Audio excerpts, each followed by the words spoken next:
వర్షాకాలం వచ్చిందంటే చాలు బట్టలు సరిగ్గా ఆరవు, పైగా వాసన కూడా వస్తుంటాయి. అయితే ఇలా దుర్వాసన రాకుండా ఉండాలంటే ఏం చేయాలో ఇప్పుడు తెలుసుకుందాం. బయట చిరుజల్లులు లేదా వర్షం పడుతున్నప్పుడు బట్టలు ఆరవేయడానికి గాలి వెలుతురు బాగా వచ్చే చోటు డ్రైయింగ్ ర్యాకులు లేదా క్లాత్ లైన్లను ఏర్పాటు చేసుకోవాలి. ఇవి ప్రెజెంట్ ఆన్లైన్లో షాపుల్లో సులభంగా దొరుకుతున్నాయి.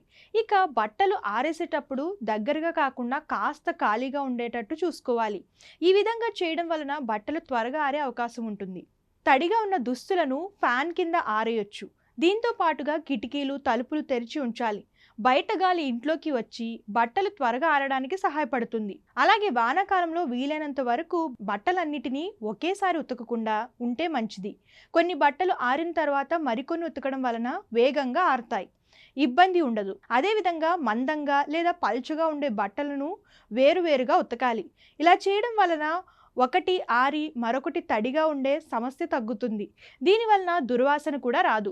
ఒకవేళ ఎడతెరప లేకుండా వర్షాలు పడుతుంటే మాత్రం బట్టలను ఉతికి బాగా పిండాలి. ఆ తర్వాత హెయిర్ డ్రయర్ లేదా డిహ్యూమిడిఫైయర్ సాయంతో ఆరబెట్టాలి. ఈ విధంగా చేయడం వలన అవి త్వరగా ఆరిపోయే ఛాన్స్ ఉంటుంది. ఇక దుర్వాసన రాకుండా ఉండాలంటే బట్టలను నానబెట్టిన నీటిలో కొద్దిగా నిమ్మరసం వేసి ఆ తర్వాత ఉతికి ఆరబెట్టాలి. ఈ విధంగా చేస్తే బట్టల నుంచి వాసన రాదు. అలాగే వాషింగ్ మిషన్లో ఉతికేవారైతే డిటర్జెంట్తో పాటు కప్పు వెనిగర్ను కలపాలి. అలాగే టీ ట్రీ, యూకలిప్టస్, లావెండర్ వంటి ఎసెన్షియల్ ఆయిల్స్ను కొన్ని చుక్కలు వేయడం వలన మంచి ఫలితాలు ఉంటాయి. ఈ విధంగా చేయడం వలన బట్టలు తాజాగా ఉండడంతో పాటు మంచి వాసన వస్తాయి.